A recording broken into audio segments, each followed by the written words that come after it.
também. Bom, chega de brincadeira. Então, semana passada a gente falou do terrorismo, falando que não é uma coisa acidental, é uma coisa, um instrumento político, uma arma de guerra, bem pensado, racional, útil, entre aspas, tem uma utilidade dele, não é uma coisa de malucos como a gente pensa, ou como a cobertura midiática dá para pensar, é uma arma que tem uma funcionalidade racional. E é também uma arma de governança, tem países inteiros que estão sendo governados pelo terrorismo. E a gente concluiu com o terrorismo sanitário, que estamos vivendo nessa fase aí da pandemia. Aí fiquei pensando, quando a gente fala do terrorismo, do qual caiu o nível de algumas sociedades. Para uma sociedade conhecer um terrorismo que vira uma coisa corriqueira, significa que caiu o nível da sociedade, do ser humano. Caiu até o nível da liderança, porque para seu chefe, seu presidente, seu primeiro-ministro te governar por terrorismo, significa que ele não tem outra opção. Não consegue te dar comida, não consegue te dar pão, nem circo, nem emprego, nem salário, nem moradia, nem Disney World, nem Netflix. Te dá nada, não te dá esperança, só pode te tirar. Tirar o que? Seu sossego. Aí te aplica o terrorismo. Terrorismo sanitário, como a gente viu com a pandemia, mas também terrorismo islâmico, terrorismo de Estado. Estados inteiros estão controlando a população com grupos islâmicos, grupos terroristas. A própria máfia, o próprio crime organizado pode ser enxergado como um agente terrorista a serviço de alguns estados ou de alguns poderes ocultos no Estado. Apesar de, por exemplo, a máfia aplica o lockdown no Brasil e no mundo faz tempo. A máfia não esperou a OMS para fazer lockdown. O lockdown nas favelas existe faz tempo. Lockdown, boicote, dias sem trabalho, lojas fechadas, toque de recolher. A máfia usa isso nas favelas faz tempo, do Brasil e do mundo inteiro. Até de países islâmicos você tem fenômenos mafiosos, como na Síria, no início da guerra. E você vê que essas máfias aplicam o terrorismo em nome ou a serviço de um Estado ou de um partido dentro do Estado. Bom, então, por que estou falando disso? Para o terrorismo virar uma coisa tão banalizada, significa que a liderança política caiu. Porque o cara não consegue fazer nada, não consegue te governar pela boa maneira, respeitando a sua dignidade, então ele te joga o terrorismo. No mundo árabe começou essa praga do terrorismo mais cedo do que no mundo ocidental. Começou nos anos 60, 70. E vai aumentando, com Al-Qaeda, agora Daesh. Daesh quase montou um Estado, com quase, só faltou embaixadores, mas tinha tudo, moeda, dinheiro, orçamento, essas coisas. Bandeira, capital, sistema de telefonia, Ministério da Energia, serviço de espionagem, inteligência, tudo. Então, o que aconteceu no mundo árabe? Por que o mundo árabe caiu tanto para ter estados terroristas, ter terroristas de qualquer lado, usando como se fosse parte da paisagem, como o ar que se respira? Aí que vi que isso tem muito a ver com a destruição da liderança árabe. Cada vez mais temos líderes mais fracos do ponto de vista intelectual e de liderança, de tomada de decisão e também de visão.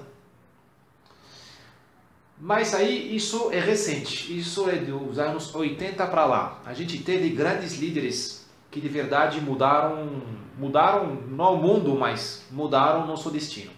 Eu vou falar de 3 ou 4 deles. Por que vou falar deles? Porque 2 motivos.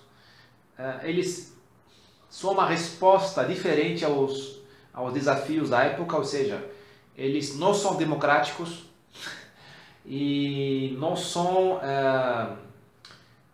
nos direitos humanos, tudo isso, porque eles vieram resolver outros problemas. Eu vou tentar explicar para vocês que outros problemas existem e que a democracia não é o único caminho. Tem caminhos alternativos. São bons, são ruins, a gente conversaria disso. E segunda coisa, esses grandes líderes que eu vou falar deles, eles fracassaram frente aos povos deles. Aí é o fim do mito do Napoleão, do Bolívar.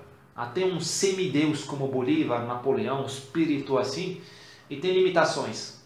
O que eu quero dizer? Que até um Napoleão, ele só invadiu a Rússia, a Itália, a Espanha, a Alemanha, a Polônia, a Áustria, a Bélgica, a Holanda.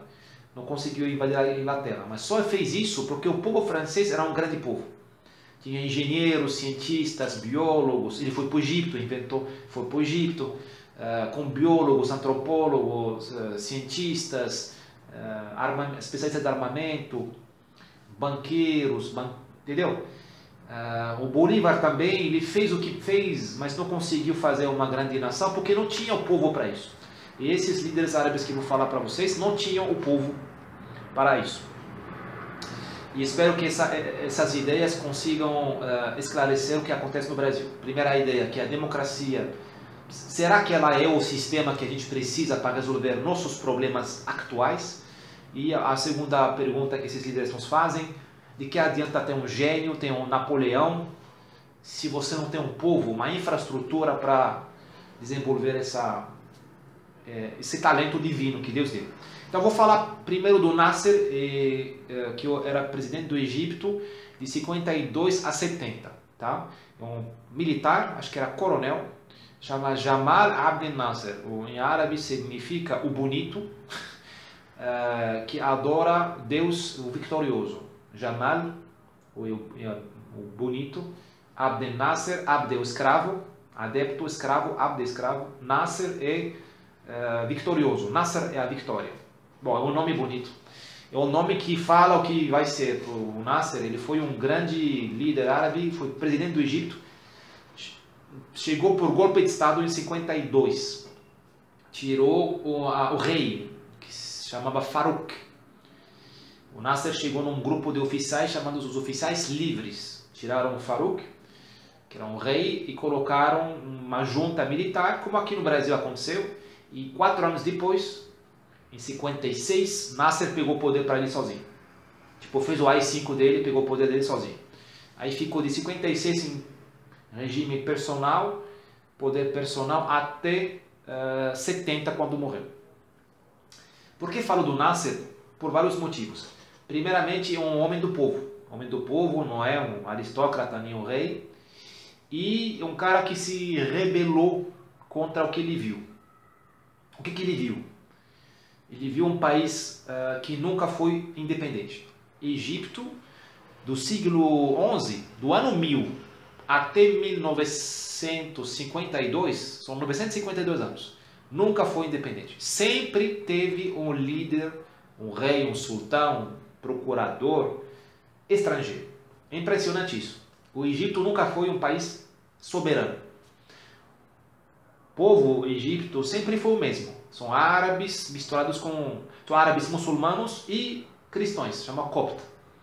Basicamente o povo foi sempre o mesmo. Só porém a elite, quem governa, nunca foi do árabe muçulmano copta. Sempre foi árabe de origem turca, árabe de origem do Caucásio, árabe de origem da Tunísia, e o último rei, Farouk, era de origem albanesa, nem falava árabe direitinho. O pai dele, o Fuad, nem nasceu no Egito, nasceu na Albânia, que é um país europeu, que tem muçulmanos, mas é um país europeu, e pegou poder no Egito por motivos que eu vou explicar. E o Fuad, que pegou poder no Egito nos anos 20, não falava árabe.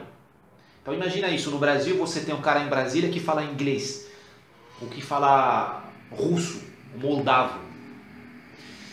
E o Nasser pegou essa revolta, falou, não dá, cara, a gente não pode ficar 900, mais 1000 anos assim, sem ser soberanos. Aí ele fez o golpe militar com um monte de 10 oficiais, chamando os oficiais livres, e tiraram o rei. Tiraram o rei, mas tirando o rei, na verdade eles tiraram a Inglaterra, porque o rei do Egito governava o Egito em nome da Inglaterra. A Inglaterra, ele era um fantoche da Inglaterra. A Inglaterra financiava o Egito, dava empréstimos, cuidava do exército do Egito, treinava ele, controlava ele. Então, eles chutaram o balde, tiraram o rei, acho que exilaram ele e tiraram os ingleses. Aí ele recuperou o canal de Suez. Vocês conhecem aqui Panamá, o canal de Panamá, o canal de Suez, um canal de Panamá mais velho do que o canal de Panamá. Foi feito por um francês, Ferdinand de Lesseps, um grande engenheiro que abriu ele em 1869. Abertura técnica, abertura comercial 1871, 71, até começar a circular as rotas marítimas. E o canal era, na época, os egípcios não tocavam nada no canal. Ninguém pagava royalty para eles, porque o canal era uma empresa binacional, franco-britânica. Então imagina, por exemplo, Itaipu aqui no Brasil. Você tem enorme o lucro do Itaipu, ele vende eletricidade. Imagina, Itaipu é propriedade dos Estados Unidos e do Canadá, o da França e da Alemanha, o da França e da Inglaterra. Então você brasileiro, argentino, paraguaio, só está se fazendo tudo bem, posso limpar banheiro, posso vender milho, posso vender cocada, tudo que é sério vai para fora. O canal de Suez foi assim. E o Nasser ficou meio louco, ficou revoltado por isso, ele nacionalizou o Suez em 56. Aí ele trouxe para ele uma porrada tremenda, porque a França se aliou à Inglaterra e ao Israel e mandaram uma operação de paraquedas queriam matar o Nasser. Era uma invasão do canal, retomada dele, e mataram o Nasser no Cairo. Não conseguiram porque os americanos, Eisenhower, falou, para aí, eu não vou deixar. Porque os americanos queriam evitar uma guerra no Oriente Médio para não atrair a Rússia lá. Ele falou, se vocês vão se vocês mataram o Nasser, os russos vão querer entrar para defender o povo árabe, aí vou entrar nessa região onde eles não estão presentes. Eu não quero o russo aqui. Então os americanos mandaram a França, Israel e a Inglaterra voltar para o quartel. Aí o Nasser conseguiu de fato o canal de Suez e com isso royalty, dinheiro, milhões e milhões de... Sabe, hoje em dia um barco que passa no canal de Suez paga, não sei, 200 mil euros para passar. É um pedágio. Então ele recuperou os pedágios e começou a trabalhar para o Egito. Nasser, então, essa força dele, ele é um cara que falou, chega, é o cara que falou, chega, vamos ser livres e soberanos. Ele era meio socialista, assim, de esquerda, mas uma esquerda que era uma esquerda popular, não é esquerda caviar, nem cultural, nem gramsciana. Ele conhece a miséria do povo egípcio, a pobreza. O povo do Egito é um povo muito sofrido. Imagina vários milênios de miséria, porque o Egito não é Brasil. Aqui no sul pobre, é pobre porque a gente quer que ele esteja pobre. A gente não treina ele, a gente coloca imposto enorme em cima dele, a gente deixa ladrão matar ele, a gente manda o filho dele para a escola e deforma o filho dele, deixa ele mais burro do que quando entrou na escola. No Egito não tem nada, não cresce nada. Aqui cresce bananal, cresce milho, mangueira. No Egito não cresce nada, você trabalha muito, muito, muito, muito, muito. E a agricultura só existe onde o Nilo chega. O Nilo é 500 metros de ancho e tem umas irrigações, não é muita coisa. Então, não tem terra, tem sobrepopulação, eles fazem muita criança. Então, é uma vida sofrida. Então, o Nasser, ele viu isso, ele virou de esquerda. Mas não comunista, mas ele se revoltou e ele acreditou que na esquerda, no socialismo, assim, tinha uma oferta, uma possibilidade de salvar o povo dele. Ele não era corrupto. Obviamente, Nasser foi combatido por todo mundo. Combatido pela França, pelo Israel, pela Inglaterra, pelos americanos. e ele começou a namorar um pouco com os soviéticos, mas nunca entrou no âmbito soviético. Vou dar um exemplo para vocês. Para explicar para vocês como que um cara, um gigante pensa. Um gigante não pensa em respeitabilidade, em virtude. A virtude, essas coisas são coisas de imbecil de rede social hoje em dia, que quer mostrar status, crachá. O macho, a Margaret Thatcher, o Bolívar, o Nasser, não mostra aqui o crachá, que ele é politicamente correto. O Nasser não usa máscara como nossos governadores, que querem mostrar que eles têm virtude. Eles não têm virtude. A boa parte não tem virtude, mas usa máscara como se fosse uma virtude. Mentira, a gente não é burro. Eu não sei se a gente não é burro, mas enfim. Acabei de ver uma pessoa com duas máscaras. Cada vez que vejo isso, acho que... Bom, enfim. O Nasser, ele trabalhava com os russos para comprar arma, porque ninguém queria vender arma para ele, e contratava nazistas, ex-nazistas. Ele contratou um monte de cientista nazista de aviação, porque ele queria criar armas especiais para atacar o Israel. Então ele trouxe não é o Van Braun, é outro cara, um nazista que fugiu para a Espanha, que estava lá fazendo umas pesquisas de hobby dele. Ele pagou para ele montanhas de ouro para levar ele para o Egito e montar uma fábrica de aviação de combate, de jatinho de combate, e uma fábrica, uma indústria de foguete, aqueles lá que o Hamas usa hoje, balísticos. Então esse cara, esse é o Nasser, ele estava nem aí para o nazismo, para o sovietismo, ele estava apaixonado pelo Egito. O amor da vida do Nasser não era o dinheiro, não era ele mesmo, não era a máscara, a respeitabilidade, a virtude, ser amado pela elite do mundo árabe, ou pela microelite da França. Não, o que interessava Nasser do dia à noite é o Egito. É a dignidade do povo. Mas quando o Nasser fala povo, ele não pensa no mendigo, ele pensa no Egito faraônico, sabe? Quando eles falam povo, eles pensam nação. Entendeu? Eles pensam grandeza. Então eles podem matar alguém, podem torturar alguém, podem torturar o opositor, porque ele acha que é um preço por pagar para chegar no objetivo dele. Estou explicando, não estou justificando nada. Então o Nasser fez isso. Tem muita história de espionagem que posso contar. Os israelenses mandaram espiões para acabar com esses nazistas que estavam lá no Egito preparando bombas e aviões. Bom, não vou entrar nesses detalhes. Esse é o primeiro grande homem que vale a pena ser conhecido do mundo árabe, e ele falei que foi combatido pelos franceses, israelenses, ingleses, americanos, mas também foi combatido por parte dos muçulmanos. A Irmandade Muçulmana, que é um lobby islâmico no Egito, torceu contra ele, sabotou ele, porque ninguém, na verdade, quer sair da zona de conforto, porque o que o Nasser queria é tirar o Egito da zona de conforto. Criar indústrias, trabalhar mais, acordar cedo, ganhar dinheiro, curar doença, curar malária, virar um povo sério, povo de elite. A Irmandade Muçulmana não queria, porque ela falou: se a gente virar um povo de elite, vamos desertificar as mesquitas, vamos parar de rezar, vamos parar de obedecer a Deus. Então são dois projetos totalmente antagônicos.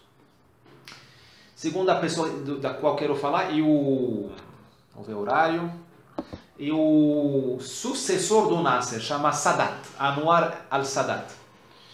Era o ajudante do Nasser, acho que participou com ele no golpe de 52, mas era menino. Sadat pegou o poder em 70 até 81. Ele morre assassinado em 81. Daqui a pouco eu vou falar disso.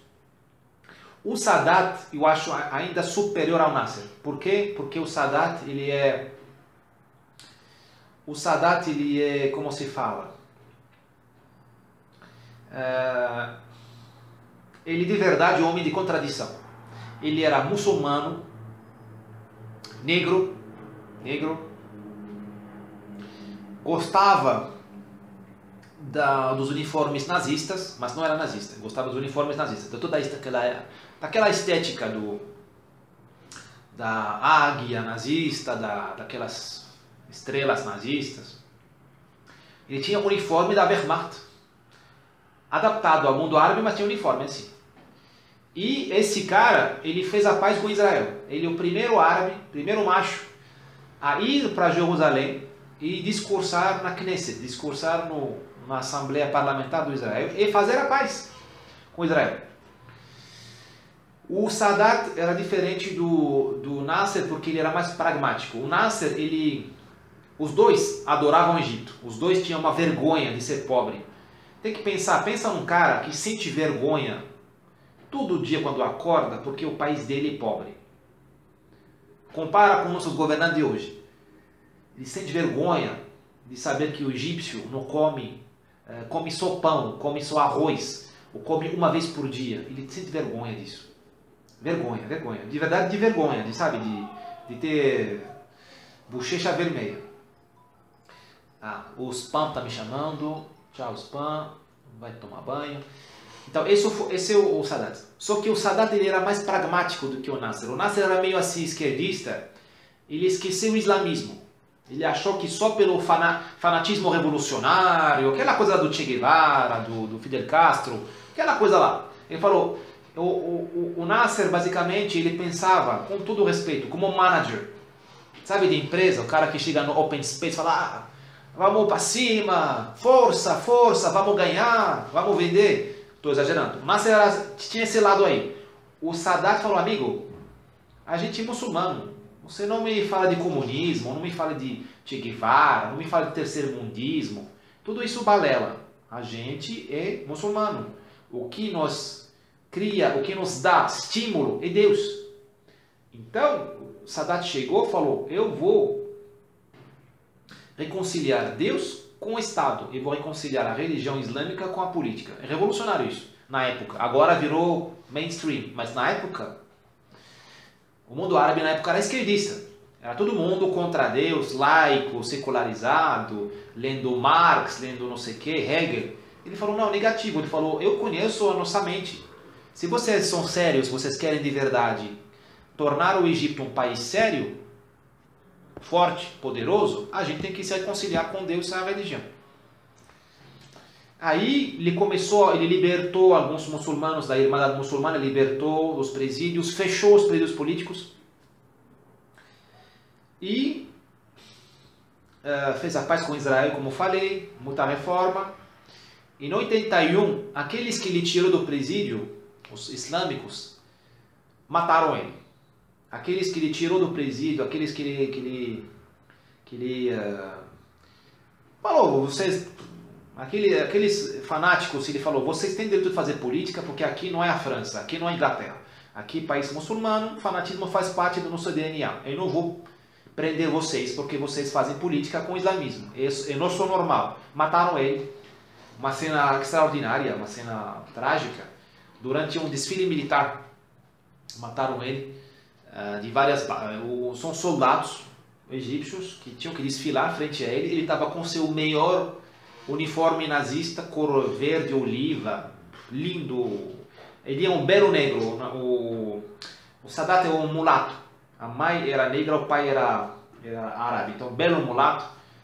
E ele tem uma retórica, um belo homem. E ele estava lá, todo feliz, todo sorridente. E ele vinha falando para a mulher dele, dias antes, eu vou morrer. Mas com uma felicidade, ele falou, eu vou morrer, eu sei que vou morrer, meu Deus, não terminei minha obra para o Egito, como que vou deixar o Egito nesse estado, ainda não terminei meu projeto. E a mulher, os amigos falaram, não, presidente, não, para de falar besteira. Ele sabia que ia morrer. Então, pararam um tanque, tudo de enfeite, tudo bonito, aquele tanque para desfilar, e 3 soldados mataram ele. Depois foi descoberto que eles são da Irmandade Muçulmana. Na verdade, de uma subdivisão chamada Jihad Islâmica. Não importa. Fanáticos islâmicos. Morreu ele, morreu um monte de gente. Naquela ocasião. Então, aí em 81 se fecha a parêntese encantada do Egito. Se fecha a parêntese encantada do Egito. Acaba o sonho. Sonho difícil, sonho realista, mas acabou. O sonho de reconciliar o Egito com a seriedade, com a potência, com a soberania. Entrou Mubarak, que era um ajudante do Nasser, era diretor da aeronáutica, e Mubarak também é um coronel da aeronáutica, mas o Mubarak já vendeu, sabe como se fala? Já entrou para maracutaia. Ele entrou, como se fala no esporte, no futebol. Vendeu o partido, vendeu o jogo. Já acordou o valor do jogo, sabe? 2-1, 3-1 para você, vou te deixar fazer um gol, eu vou fingir que tô jogando e correndo no vão, no segundo período, e vamos terminar 3-1, beleza, cada um ganha dinheiro. O Mubarak entrou nessa linha aí, não vou falar dele. O Mubarak caiu em 2011, na Primavera Árabe. Com a morte de Sadat acabou a esperança no Egito atenderem no mundo árabe, porque você tem com Sadat e com Nasser duas grandes lideranças populares, são do proletariado, não corruptas, movidas pela pirâmide, sabe? Eles estão olhando para o céu, não para o banco, não para o bolso deles, nem para mulheres, não eram mulherengos, não tinham vícios, nada. Todo mundo tentou corromper eles, todo mundo, a França, a Inglaterra, todo mundo tentou comprar eles e não se compraram. A partir de 81, começou a se comprar. Aí o Mubarak começou a receber dinheiro dos americanos, recebia o 2,5 bi dólar por ano. O exército egípcio recebia cada ano 2,5 bi dólar dos americanos. O exército egípcio hoje em dia tem fazenda, tem supermercado. Eles têm supermercados, sabe, Pão de Açúcar? Eles têm bancos, concessionárias. Imagina, você vai comprar esse carro na Caoa, Hyundai na Caoa. Lá você compra a Hyundai no quartel. Porque cada general tem um feudo. Tem o general do tomate, tem o general dos carros, das concessionárias. Você tem o general das escolas privadas. Sabe, aqui é Mobile, aqui lá você tem general que cuida só disso. Você tem general do petróleo, você tem general dos telecoms e, claro, tudo no final do dia, cada um passa por outro uma porcentagem do lucro e o sistema fica lá. É o povo que se dane. Aí você vê que grandes homens como Sadat, Nasser, atraem para eles todas as oposições. Eu penso no Bolsonaro hoje em dia, quando penso no Sadat e no Nasser. São diferentes, não tem nada a ver. Mas são todos soldados, capitães, sabe? Coronel, não é general. Bolsonaro é capitão. Todos são revoltados, todo mundo chama eles de loucos. Impressionante o número de pessoas, de amigos que falam para mim, Bolsonaro é idiota. Falou, idiota sou eu. Idiota sou eu que faço nada para meu país. Idiota sou eu. Idiota para governar Brasil tem que ser um super-homem. Não é erudito, não é culto. Talvez. Mas ele fez a Ana, como se fala, Ana? Agulhas Negras. Não é para qualquer um. Não é sociologia numa federal, essa faculdade que ele fez. Não é marketing, administração de empresas numa faculdade do... Bom, enfim, não quero ser assim, não quero ser pejorativo. Entendeu? Todo mundo diabolizou o Nasser e o Sadat. Todo mundo chamou de louco. Como você quer recuperar o canal de Suez? Você é louco. Isso me lembra hoje Bolsonaro. Você é louco. Você quer ser homem frente à China? Você é doido. Você tem que ficar de 4 para a China. Não encarar a China como se o Brasil fosse uma colônia. Como se o Brasil fosse a pequena Ruanda. Brasil. A gente dá comida para a China. Se o fazendeiro brasileiro fizer greve, o chinês morre de fome. Mas não, Bolsonaro tem que ficar de 4 para a China. E falaram a mesma coisa para o Nasser e para o Sadat. Vocês não podem nacionalizar o Suez. É de vocês, mas vocês não podem tocar nele. Porque vocês não vão saber administrar. Porque vocês não podem encarar a França, a Inglaterra. Encararam. E aí? Encararam. Fé no povo. A burguesia do Egito odiou o Nasser e o Sadat. A elite odiou eles, como nossa elite odeia o Bolsonaro. Enfim, não quero fazer muitos paralelos, porque são situações diferentes. Mas por que fracassou o Sadat e o Nasser? Não é porque tinha muita oposição, não é porque tinha muita resistência, é porque o povo não conseguia entregar. O povo do Egito não conseguia entregar. Não conseguia entregar. Não conseguia trabalhar o suficiente, não conseguia fazer a ciência o suficiente. O alemão nazista que eles trouxeram, o time dele, não conseguiu transferir para o povo egípcio, para a engenharia egípcia, a tecnologia. Faltou 50 anos, faltou 100 anos. O povo do egípcio não é um povo da Coreia do Sul, disciplinado, trabalhador. Não, é assim. Então o Nasser, o Sadat erraram. Eles tinham uma ambição além do que o povo deles pode entregar. Mas valeu a pena, valeu o teste. Valeu o teste, valeu o teste. Bom, agora o último exemplo que vou dar é o rei do Marrocos, Hassan II. Hassan II, que eu conheci, que quando eu nasci em 79, ele já tinha mais de 20 anos de reino. Ele morreu em 99, eu tinha 20 anos. Então conheci ele, conheci na televisão. Meu pai trabalhou com ele. Meu pai, que era diretor da televisão marroquina, quando ele trabalhou com ele de maneira muito próxima. Esse rei decorou meu pai e essas coisas. Tem fotos juntos, essas coisas. Bom, por que eu estou falando desse rei Hassan II? Porque ele não era comunista nem socialista. Ele era pró-americano liberal. Só quero dar para vocês uma ideia da diversidade das soluções. No Egito, os caras acharam no socialismo / União Soviética, light assim, uma saída. Eu tiro meu chapéu. Não é minha cultura política, mas tiro meu chapéu. Macho, o rei do Marrocos falou, não, eu não vou colectivizar as terras, eu não vou atrapalhar o empresário, eu vou ajudar o empresário. O rei do Marrocos falava uma coisa extraordinária, Hassan II. Ele falou, o socialismo não pode funcionar com a gente que somos pobres. O comunismo, a gente só vai distribuir a pobreza. Ele falou, quem pode ser comunista é a Dinamarca. Ele falou, na Dinamarca você pode distribuir, porque tem riqueza por distribuir. A gente só pode distribuir pobreza, miséria. Bom, então ele olhava para os Estados Unidos, Kennedy, Nixon, ele não gostava do Carter, porque ele achava que o Carter era fraco. Gostava do Reagan. O rei do Marrocos sem petróleo, sem arma nuclear, sem nada, super endividado, em 79, 79, deu uma entrevista para te falar do macho, homem, compara com os governantes que temos hoje em dia no Brasil, na Europa. O rei do Marrocos deu uma entrevista para o jornalista francês. E o jornalista francês falou, o que você acha do Carter, do presidente Carter, que é a primeira potência mundial dos Estados Unidos? E Marrocos, micropaís, pequeno, sem dinheiro. O rei do Marrocos falou, basicamente ele falou assim, estou decepcionado com o Carter.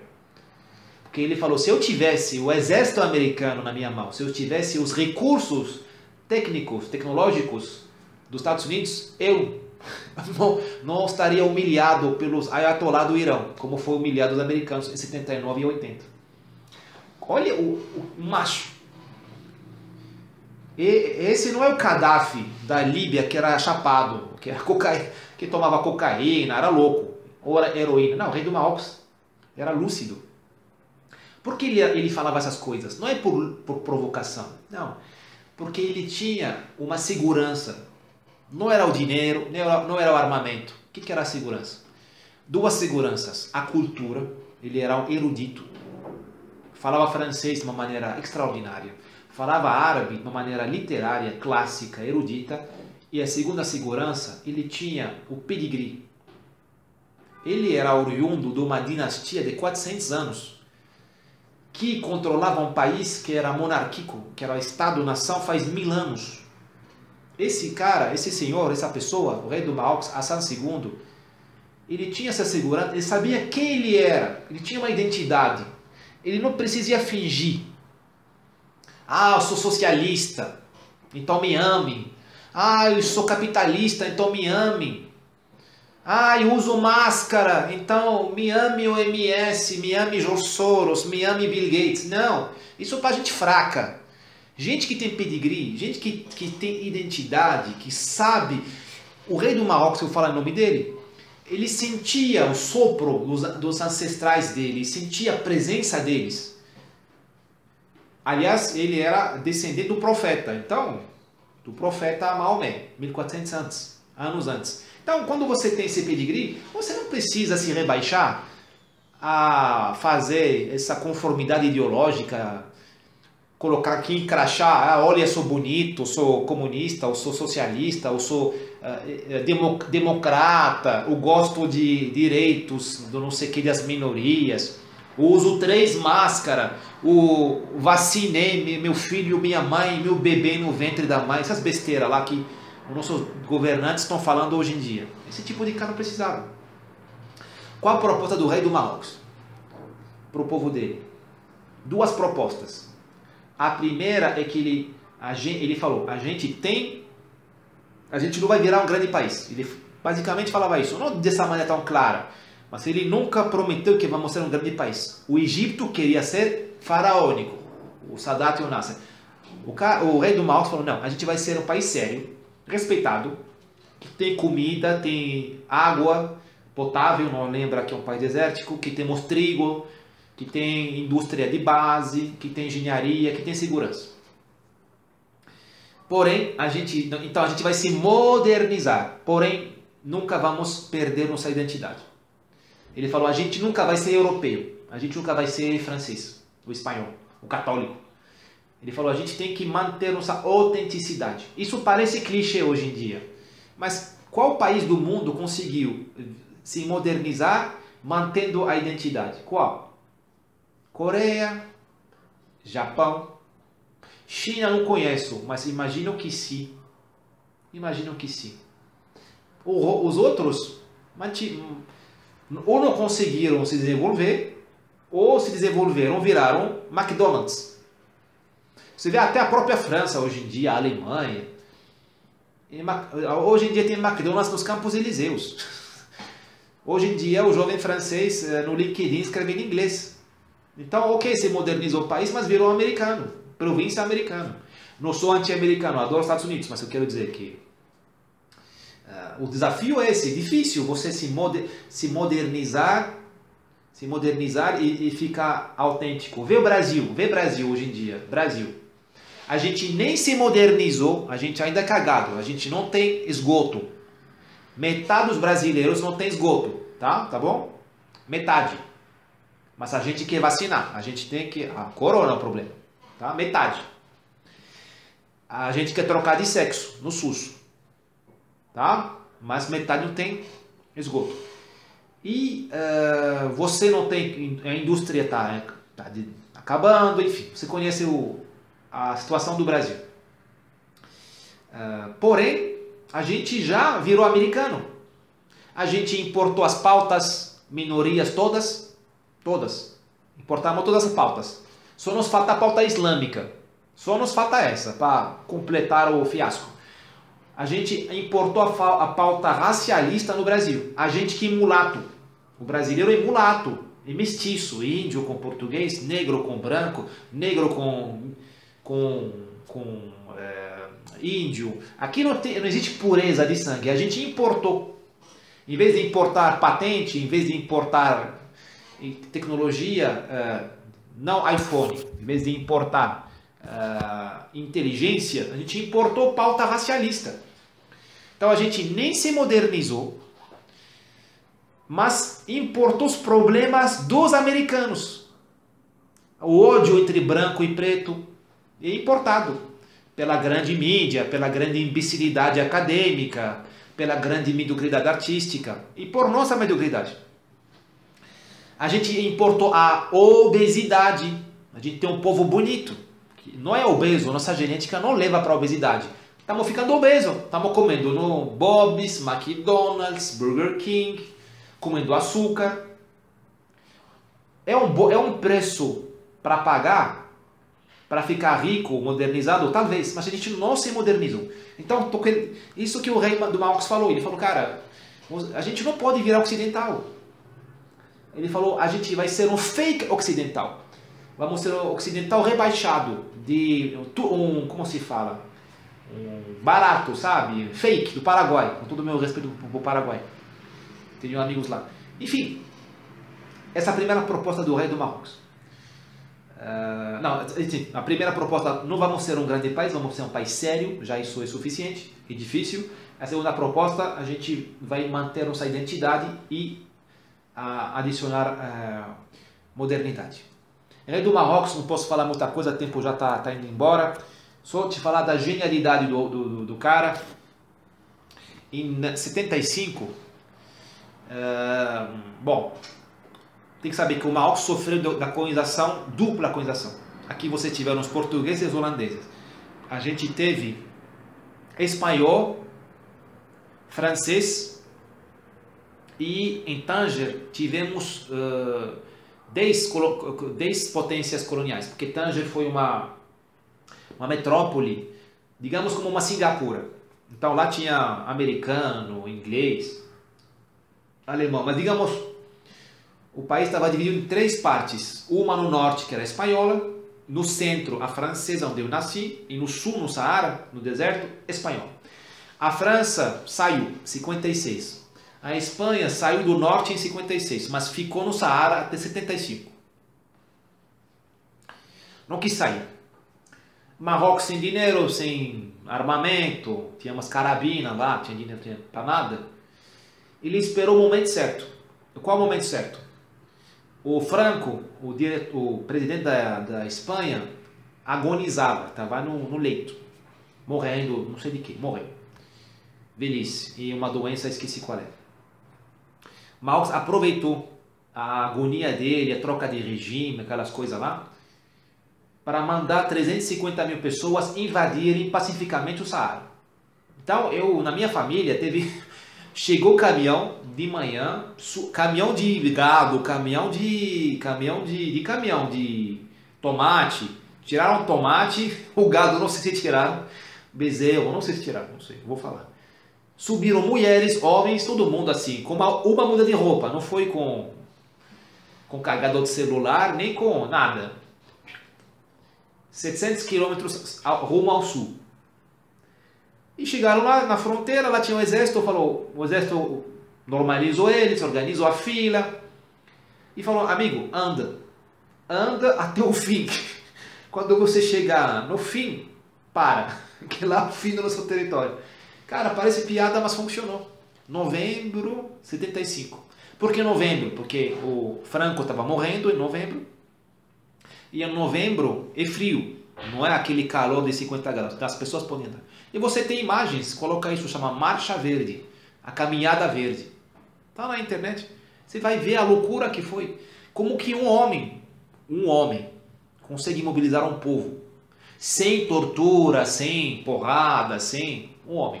O homem numa ideia também. A ideia é a soberania nacional. Bom, hoje em dia, nosso mundo, quem nos mobiliza? Anitta. Aliás, descobri que a Anitta está na Nubank. Ainda bem que não abri conta no Nubank. Estou sem dinheiro hoje em dia, mas se eu tivesse, não vou abrir no Nubank. Mais um motivo para não abrir no Nubank. Mas enfim, quem mobiliza hoje 1 milhão de pessoas, 300 mil pessoas? Futebol. PSG contra o Real Madrid. Real Madrid contra o Juventus. 100 mil, 300 mil maluco lá brigando, pagando 100 € entrada, comprando roupa.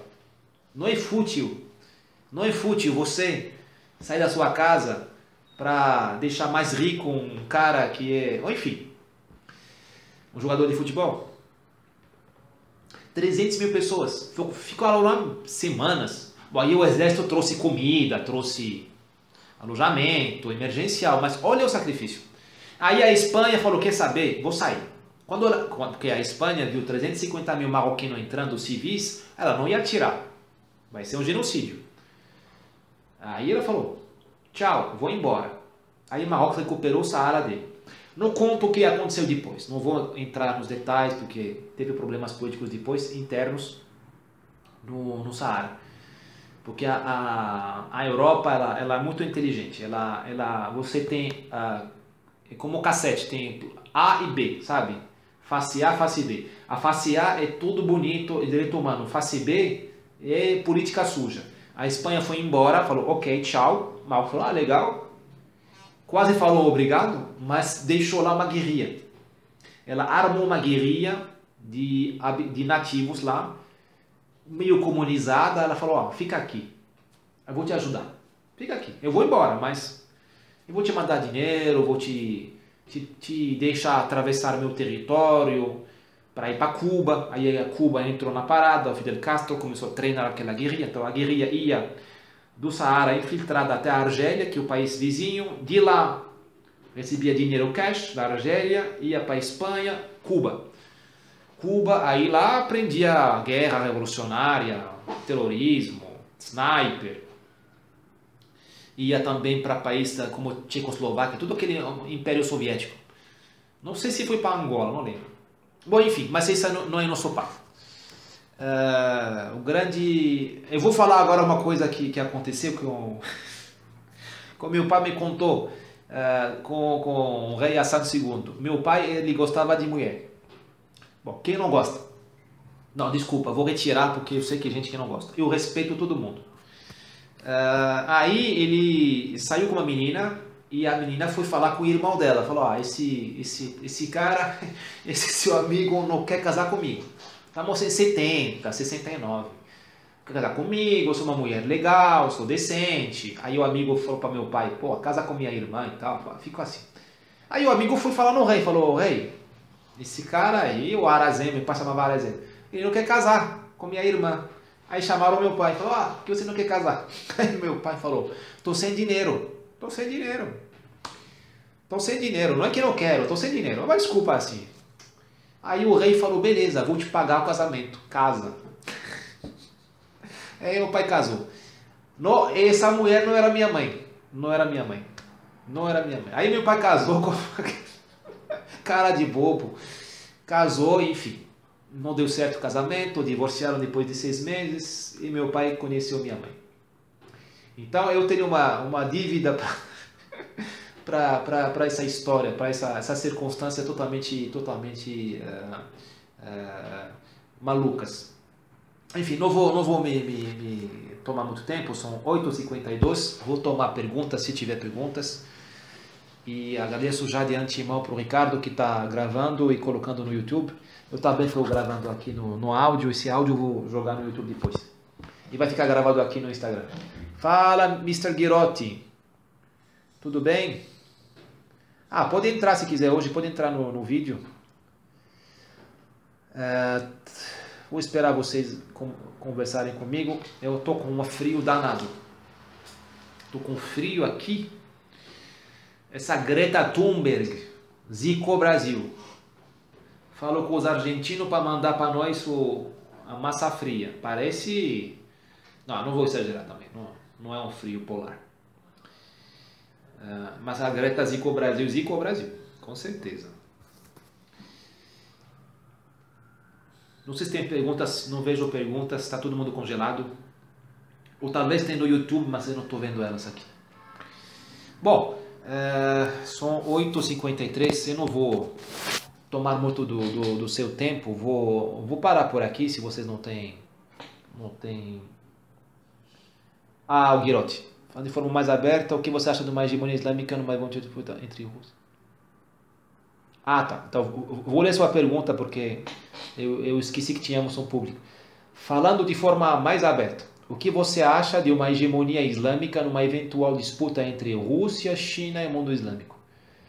O Ocidente não está decadente demais já? Que pergunta complexa, interessante. Rússia, China, mundo islâmico. Bom, Rússia e China são todos inimigos do mundo islâmico, de uma maneira ou outra. O Stalin, ele combateu muito o islamismo. Ninguém fala disso, mas ele martirizou os chechenos, ele mandava para a Sibéria. Imagina um povo inteiro se colocar num trem e mandar para a Sibéria. Mandou para a Sibéria. Mas como ele é de esquerda, ninguém fala disso, porque Bolsonaro genocida. Stalin não. Bom, enfim, falando sério. China não gosta muito do islamismo, porque ela é uma civilização que tem uma proposta, e o islamismo tem uma proposta diferente e antagônica. Também ela tem os problemas dela com os muçulmanos dela, no oeste. A Rússia não é inimigo, mas pode ser inimigo. Tem períodos que ela é inimigo, de qualquer jeito ela não gosta muito do islamismo. Ela tem quantos milhões de muçulmanos na Rússia hoje em dia? 20 milhões? Não lembro. Uma coisa importante. Não sei o que te dizer, porque depende de que tipo de disputa vai ter. O que eu vejo é que, de maneira muito estratégica, a China, talvez a Rússia, deixa o islamismo comer a Europa, como uma gangrena, sabe? Uma bactéria. Ele está digerindo a Europa, deixando ela mais fraca, mais medrosa, mais... Não, a europeia não está ficando mais europeia, porque uma mulher velada na Europa não é mais uma mulher europeia, é outra coisa. Então, de momento, isso está acontecendo. O islamismo é uma arma indireta desses países, ou pelo menos um aliado objetivo da Rússia, da China, para enfraquecer a Europa. Eu diria que até os americanos, não todos, a gente fala os americanos, não. Tem vários estados profundos nos Estados Unidos. Não tem só um estado profundo em Washington, tem vários. Um dos estados profundos americanos adora o islamismo.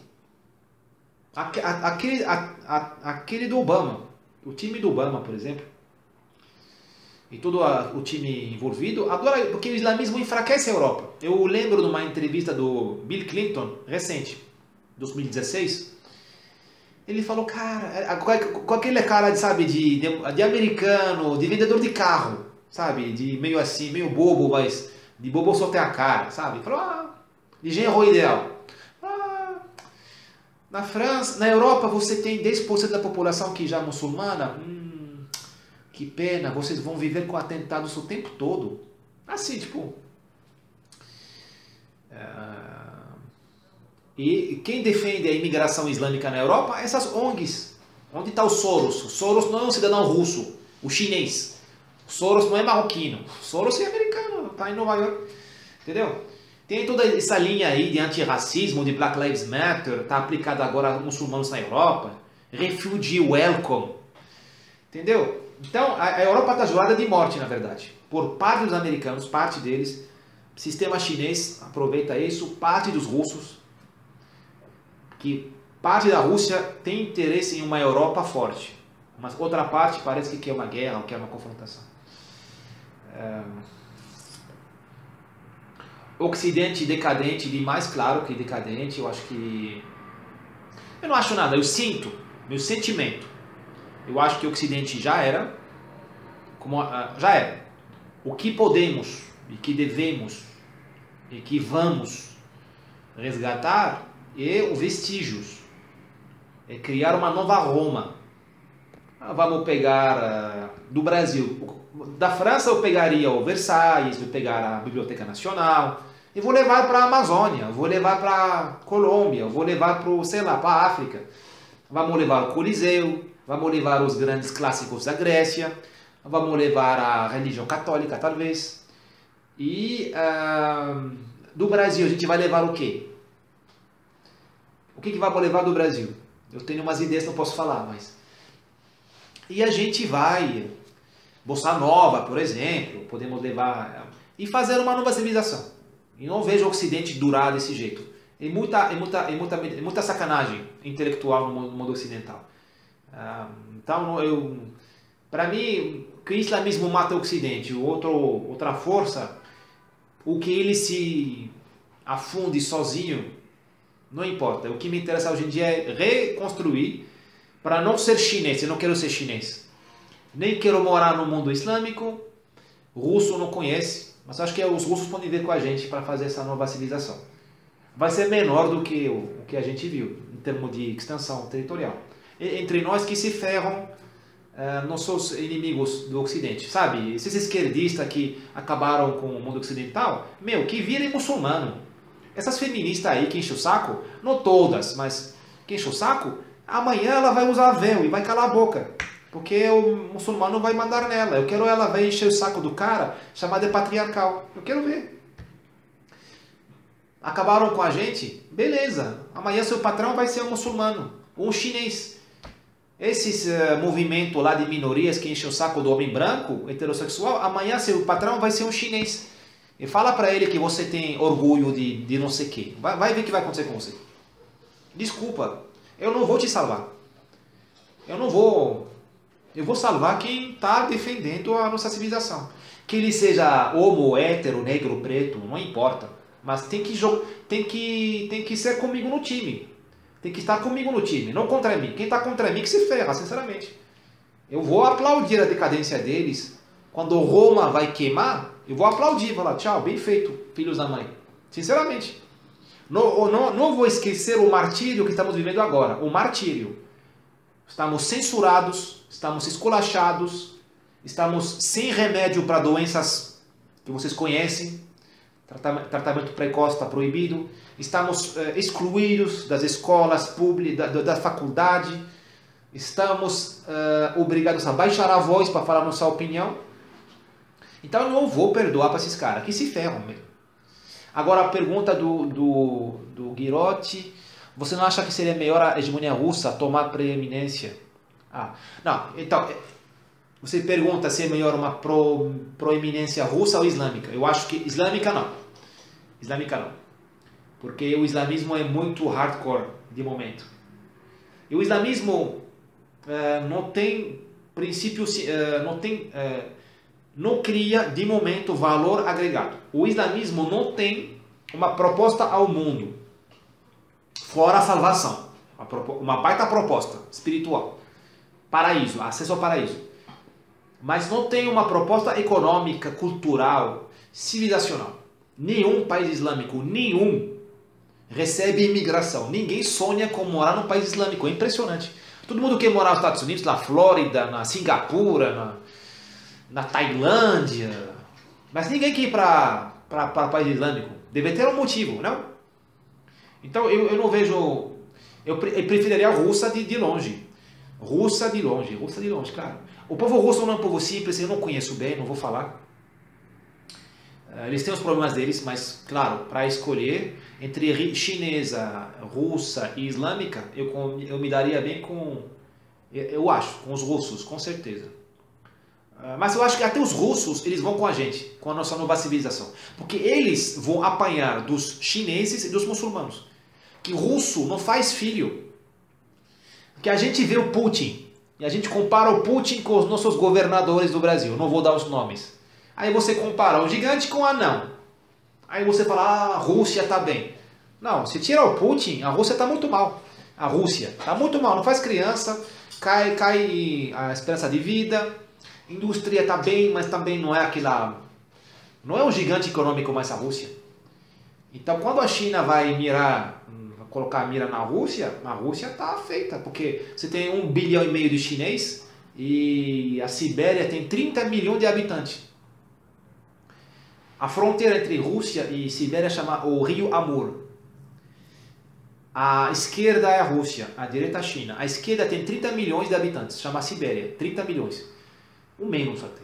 Na parte chinesa da fronteira tem 300 milhões. Adivinha o que vai acontecer? Então a Rússia está... Quando a Rússia vai começar a apanhar da China, vai ser feio. E vai apanhar talvez dos islâmicos. Daquele povo lá da Chechênia, daquele povo lá do Turcomenistão. Não é tão perigoso como o chinês. Mas a Rússia já apanhou do mundo islâmico. A gente esqueceu isso. A Rússia se construiu também como uma defesa contra o islamismo. Os tatar, do Tataristão, aqueles nômadas que vêm da Ásia Central... A Rússia, ela chamava a Moscovie, a região de Moscou. Na verdade, tem duas Rússias. Tem a Ucrânia de Kiev, que era a Rússia, e Moscou. As duas fizeram uma fusão, mas são dois berços da Rússia.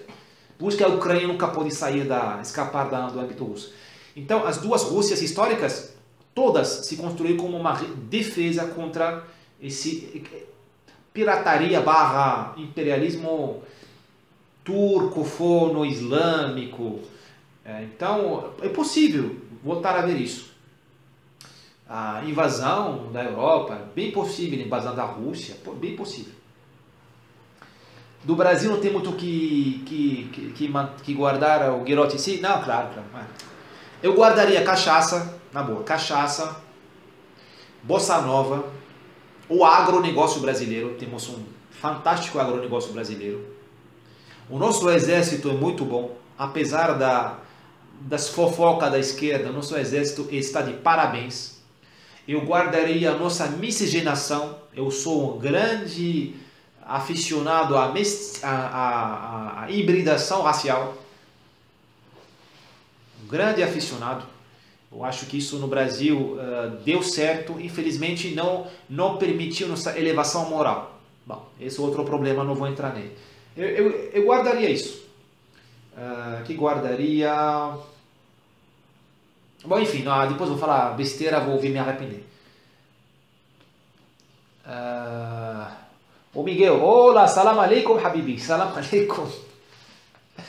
Você conhece os livros do Boualem Sansal? Sim, ele é bom. Ah, cara, não vou te mentir, eu não li ele, porque ele é argelino, eu sou marroquino, a gente odeia argelino. Argelino é marroquino como paraguaio e brasileiro. A gente vive Não, eu falo sério, eu não li ele, e eu te prometo que respondo, eu não li ele. Tenho amigos que conhecem ele até, porque ele vive na Argélia, mas tem passaporte francês, então ele vai para a França. Eu acho que ele está jurado de morte também. Eu vou ver. Vejo que você tem boas referências. O Boualem Sansal é pouca gente que conhece aqui no Brasil. Ele fez uma matéria muito boa esses dias, saiu no Le Figaro, ou no Le Monde, chamada Por que a França é decadente. Não li. Mas eu vou te dar a referência aqui dos livros dele. Vou perguntar para os amigos. De autor árabe, cara, o que eu gosto muito romancista, você perguntou, Naguib Mahfouz, que é um egípcio, ele morreu, talvez, era prêmio Nobel, né? Literatura. Morreu esfaqueado por um muçulmano, acho. Quando eu era criança, a gente estudava os textos dele. Ele é meio erótico, assim, ele contava a história de uma rua. Eu sei o nome em árabe, vou te passar também esse. É bem legal. Conta a história como ele era tipo meio adolescente, se apaixonou pela vizinha, essas coisas aí. E tem outro que fez até deu um filme bom chamado O Imóvel Halawani. Não, Imóvel Yacubian. Imóvel Yacubian. Ele tem nome assim, Halawani. Eu vou também buscar. Esse escreveu o livro em árabe, uma bela novela, e foi traduzida pro francês, até pro português, viu? Que deu muito sucesso. Marroquino, cara, eu vou te falar. É tudo em árabe. Mas vou ver quem foi traduzido. Tem um que chama Driss Schreiber. Eu vou te matar. Esse foi um perseguido político. Não sei se era de esquerda, mas foi um perseguido político. Escreveu O Pão Nudo. É meio erótico também, porque nós árabes temos um problema com sexo, como vocês sabem. Ele contou a descoberta, não sei se era homossexual, mas é muito interessante. Eu li faz tempo, li faz tempo, de romancista árabe.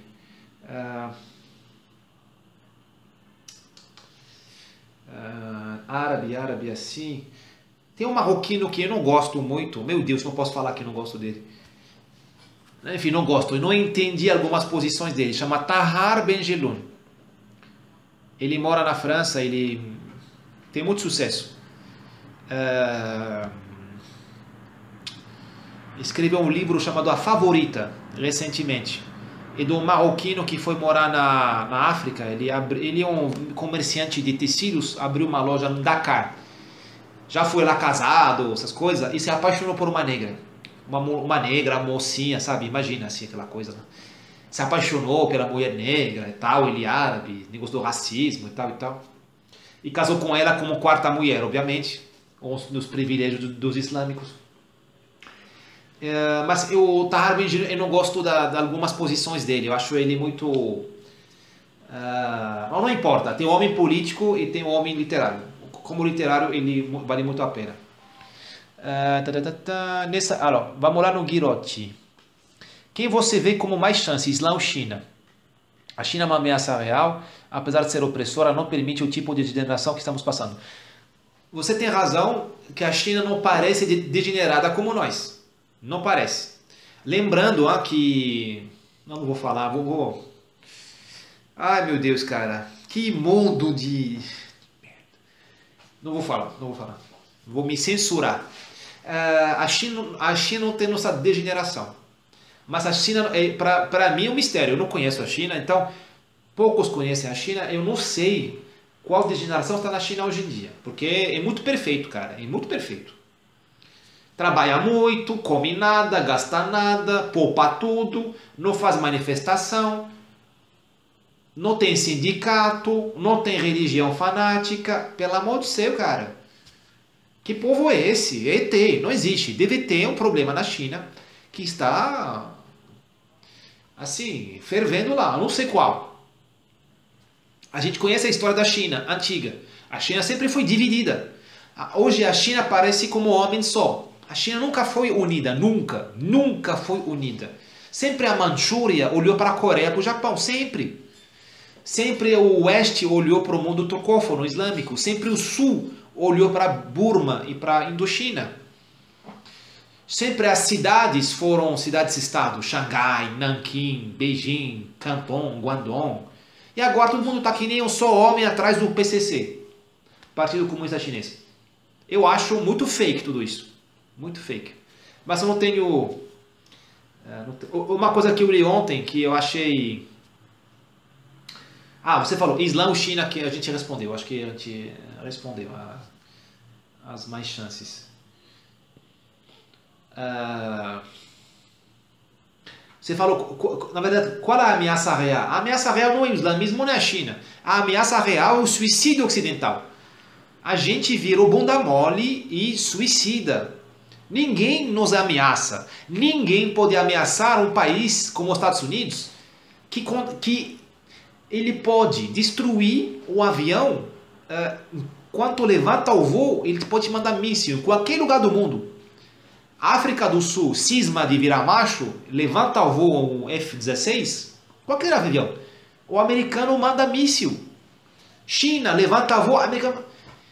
Quem pode acabar com os Estados Unidos? E os Estados Unidos. Essa merda de movimentos racialistas, de minoria, de roubar a eleição, acabar com a moral americana, isso destrói os Estados Unidos. Europa Ocidental também. O único inimigo dela é ela, cara. Eles deixam... Cara, a Europa abriu as fronteiras, cara. Abriu as fronteiras. Bom, tem um controle lá, mas estão abertas as fronteiras, cara. A Europa paga ONG agora para ir no Mediterrâneo com um barco pago pelo poder público para resgatar imigrante clandestino, muçulmano. Entendeu? A Europa organiza a própria invasão. Nenhum país muçulmano pediu para a Europa ser invadida. Eles, o Ocidente se mata. O Brasil se matou, cara. Quando você me solta o Lázaro, você se mata. Um país que solta psicopata, serial killer, confirmado, não precisa de inimigo. O Brasil não precisa de inimigo. Não precisa de inimigo. Basta alguns juízes e acabou. Acabou.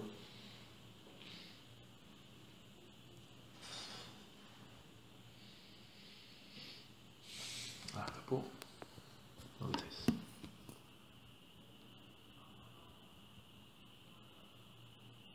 Pessoal do YouTube, acabou a palestra, teve um problema no Instagram, vamos tentar resolver. Obrigado pela audiência, qualquer pergunta será respondida no meu canal, no direct ou no meu e-mail. Abraço.